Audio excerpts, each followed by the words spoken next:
Hello everyone, today's poem is Daya, 生民 Part 2, a Daya poem from the Book of Songs. In the Part 1 video, we have gone through the background and go through first to fourth paragraphs.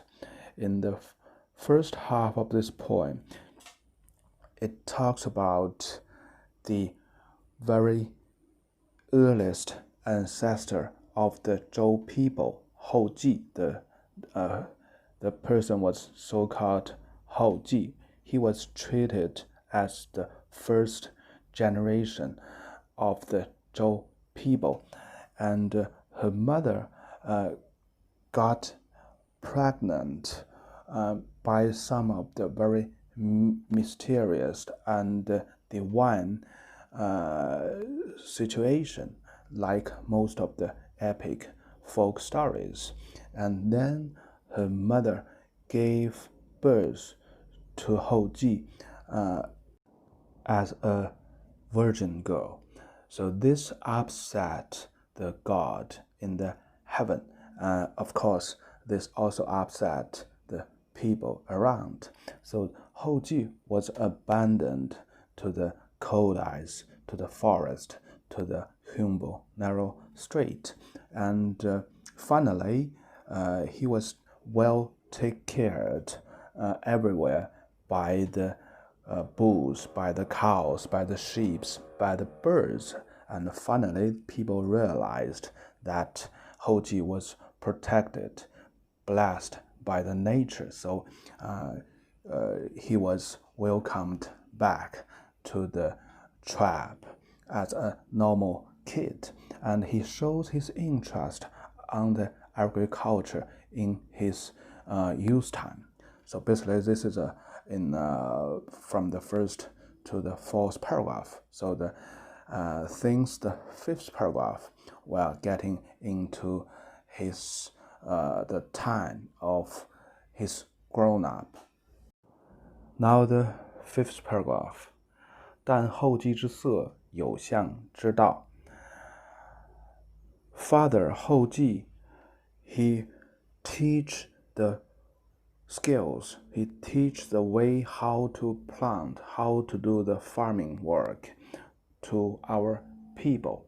有相之道, 相 is to teach, to show them, and the Dao is the skill, is the way. So that's a very big character in Chinese language, and the Taoist, they share the same character. So somehow Taoist means the way, the philosophy, the skills. Okay, the second sentence. 夫爵风草，种之黄茂. So the following sentence is all the skills or how to plant, how to do the farming work in the field. That's how the Houji taught to the people. First thing first, you should remove all the wild grass, 夫爵风草, and then you plant with fine seeds. 黄茂 describe the fine seed is of the yellow grain, which are considered to be the best seeds, best crops. Mao means very prosperous and strong, so you should use the best seeds to plant, to make the seeding. 十方十包十种十秀. So 十 is a long word, is equal to 思 or 是. So this is sound, should be sound, have the same sound in the ancient time. So 四方四包四种四秀. All the following sentences in this paragraph actually give us a very detailed and a vivid description on how the crops grows in each stage. 十方, the crops go up above the earth. That's 十方. And 十包, the junior small plants go up above the earth, but with the leaves not extended. The leaves just like an unblossomed flower.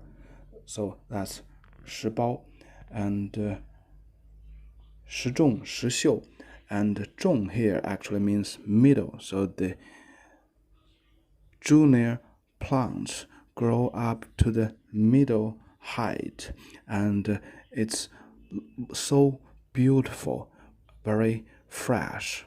That's 时秀 时发时秀 The ear of millet grows and extended outstanding. 秀 means outstanding. 时间时好 So finally the grain became solid. It became hardened. And 时好 好 means mature, grow up. So finally the crops grow up.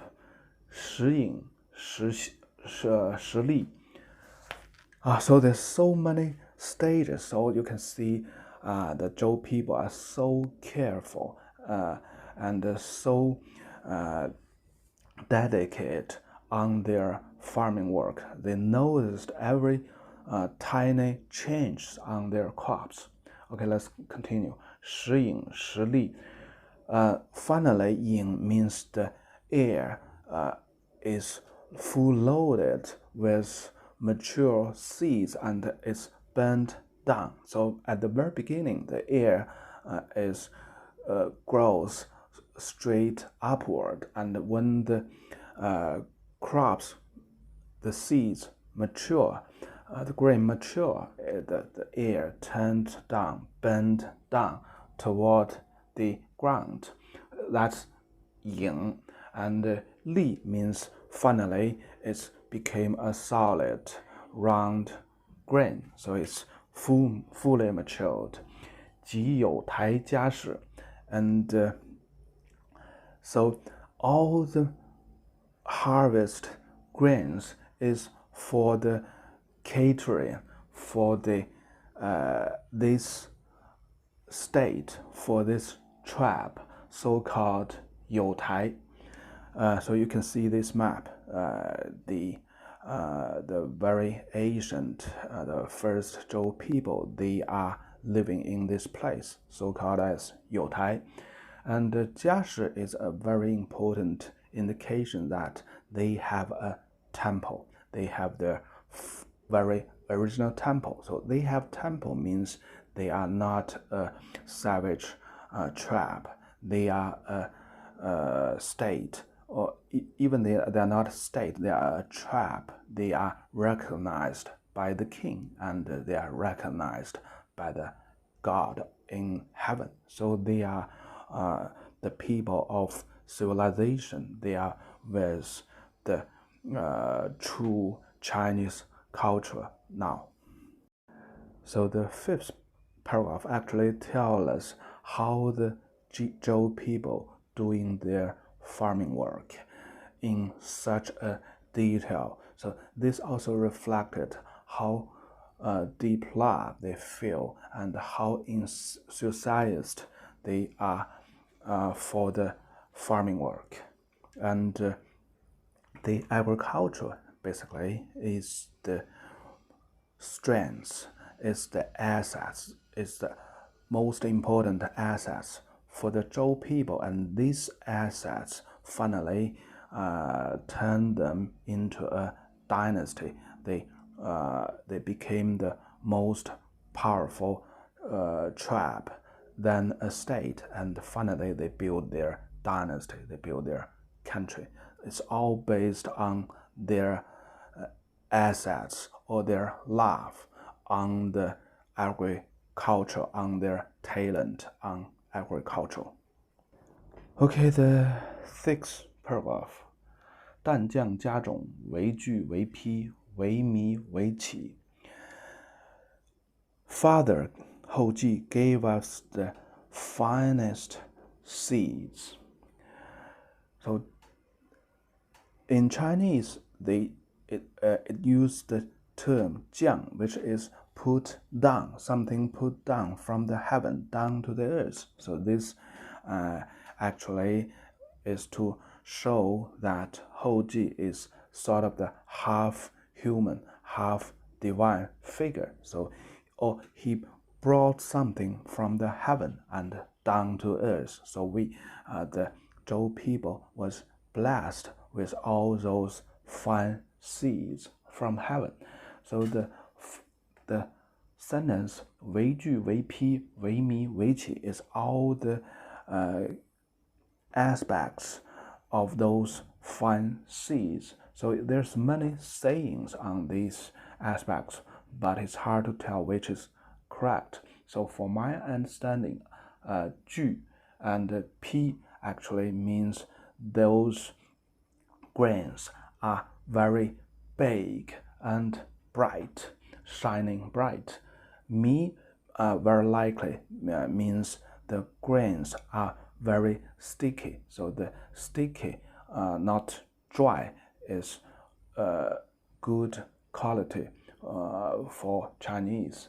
And qi, I have no idea. So it's hard to tell, but it shows how carefully the Zhou people or how love the Zhou people they are for the agriculture, for their crops. They know every details of it, even about the very small, tiny seeds. Okay, the next sentence, 恒之巨辟，是祸是母. So everywhere are those big, giant grains, and they harvested it, they take it everywhere. And the next sentence, 恒之弥芪，是任是父，以归赵祀. So everywhere is the grains, all with the aspect of mi and qi. So we know it's all referring to the grains, the crops, and they embrace the harvest crops in the front, or someone carried on their back and returned, take the harvest crops back to home for their ceremony, for their sacrifice. So 恒 means everywhere, and 巨皮 we know it's the grain, so it's the aspect of the grain. So here it was treated as a grain, so it's referring to the grain. So finally is the time to have the harvest, and the crops are everywhere around their village, around their town. So they finally harvest those crops and take it back for their grand ceremony. 秬秜祀 has two explanations. One refers to the first ceremony, the first ceremony for the Zhou people, which means before they are sort of the savage tribe, they are not recognized by the king, and so as far as they have the rights to have their sacrifice, which means they have their access to heavens, which in turn, which means the heaven recognized them as a civilized tribe, as a civilized state, and so they are humans, right? So 赵祀 in one way could be explained as their first sacrifice. The other is referring the sacrifice to the heaven. So it's not a big difference, right? Since the fifth paragraph, it looks like Houji was entitled the position of the Houji, right? Houji is the position name we have explained in the first part 1 video. It's the minister of the agriculture. So in his youth time, Houji showed his talent on agriculture, and finally he was assigned the job of the Minister of the Agriculture. And since the 5th paragraph, we can see that he was treated as that officer. 但后继之强有相之道. So the officer Houji, he teaches to do the farming work, and we have a great harvest, and all the harvest is for the grand ceremony, for the sacrifice, for our first sacrifice of Zhou people. Okay, that's the 5th and 6th paragraph. Okay, the 7th paragraph. Let's see how the Zhou people prepared for their first ceremony. 但我似如何，或春或雨，或跛或柔. So how our father do our first ceremony. Someone punch on the grains. Someone pour over the grains. Someone use the pen to swing the grains. Someone use their feet to stamp on the grains. So 春雨跛柔 is all the 3 different actions to process the grains to make the shell off. You can see this picture. It's not exactly tell the 4 actions, but it's sort of the something today we are doing. It's quite similar to the variation time in a big flat ground. Okay, the next sentence. 视之嗖嗖，蒸之浮浮. We washed the grains in the water, and the sound is like so, and we steamed the grains to cook the grains with steam, and the steam sounds like fufu. You can see the picture. We are still use this steaming steaming stove to cook the a lot of things, the 包子, 饺子, noodles, and the bun, the steamed bun, the most famous steamed bun, right? It's a skill, it's a technique we can trace back roughly 3,000 years ago. So this is quite special. I didn't see any other place in the world they use the steam to cook the food. So this is sort of some Chinese specific. Okay, the next sentence. 载谋载为，取消即止，取低以拔. 载 doing something, right? 谋 planning, 为 thinking, consideration. So because the ceremony is a very big, complicated process, involved many people. So our father, he made his plan, and he with very fine considerations, and then they take the grass. The xiao is one type of grass, like the picture is also so called as ai hao. It's a very, very popular grass in this area. It can be seen everywhere in the wild, and with a very special smell. And this grass is also used in the ceremony to burn it, so the smell of that grass will go up, and the God in the heaven was served with that smell. 取底以拔 is the same thing. Di is lamp, is the male lamp. So they slaughtered the sheep, and the meat, the rib of that lamb is used for the barbecue as well. Okay, let's continue. You can see how the barbecue was.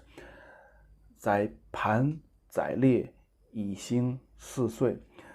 So 糜 is a barbecue, to burn the meat by the fire directly. So it's not by the steam.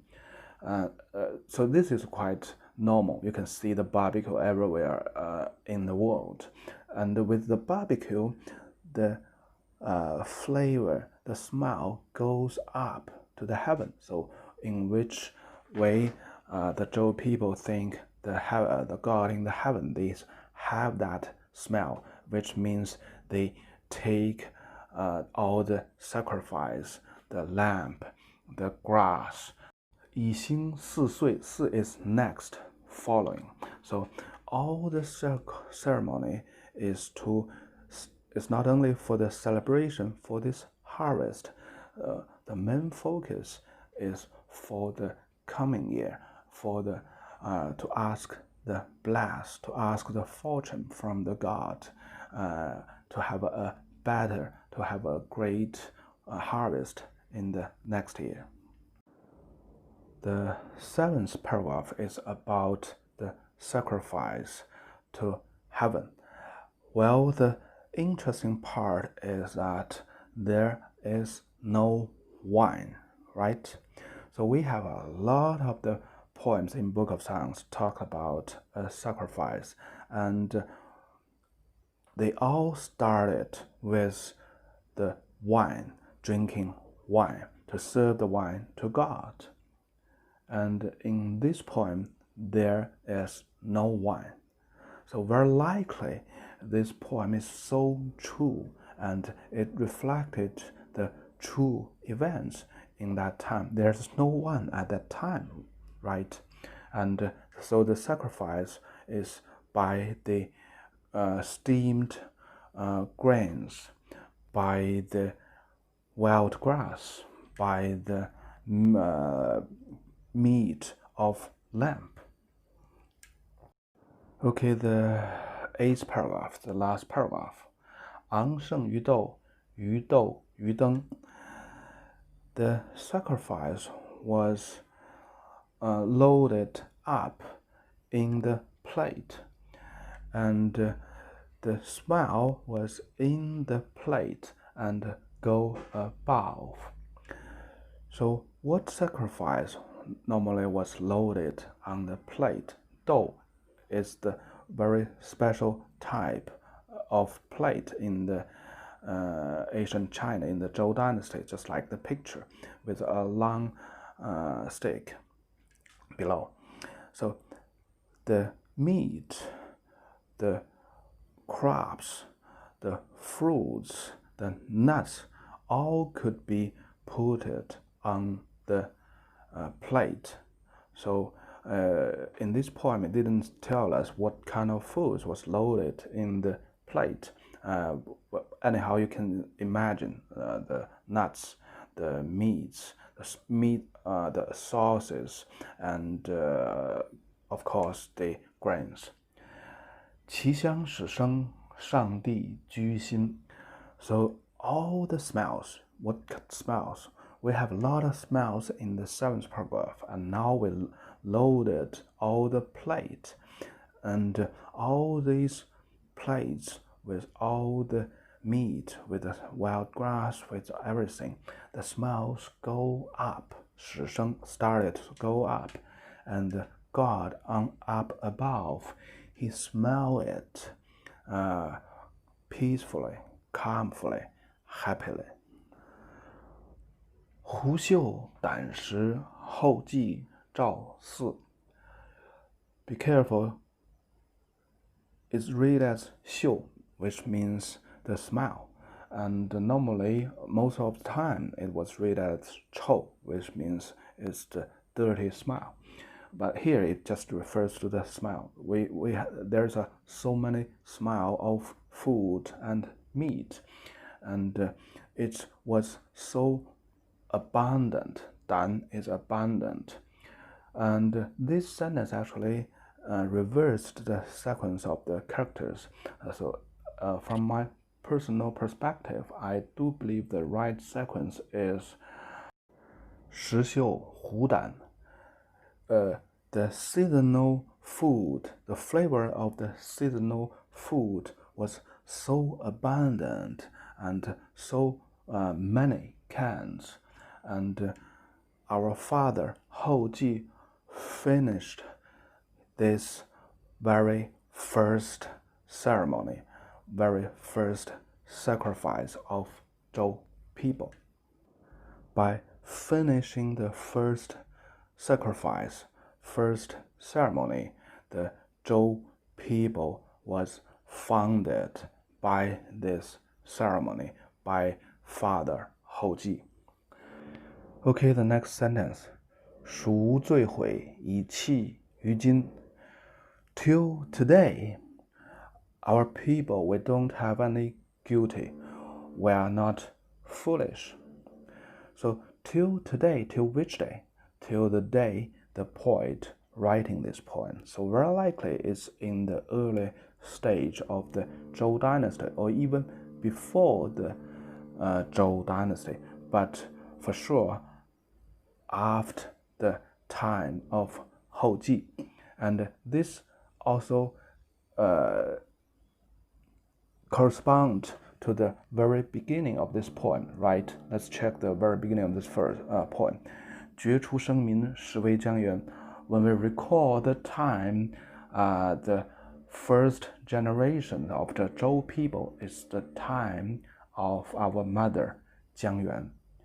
And the very last sentence in this poem is, till today, all our people, we are not guilty. We're not foolish, right? So this, the very beginning and the last sentence actually is just like someone is telling a story, a folk story, long time ago, sort of things. And at the very end, the prince and the princess, they lead a very good life till today. So that's a very typical epic story writing model, right? And the wording is quite humble. They don't say we are smart, honest people. They just say we're not guilty, we're not foolish. And so they use this humble word to express their thankness to their father Houji. It's all by the God and their father Houji that the Zhou tribe became a state and finally became a country. They are the ruling family of the country. Okay, that's for today, and that's about the very first ancestor of the Zhou people, Houji. Bye bye.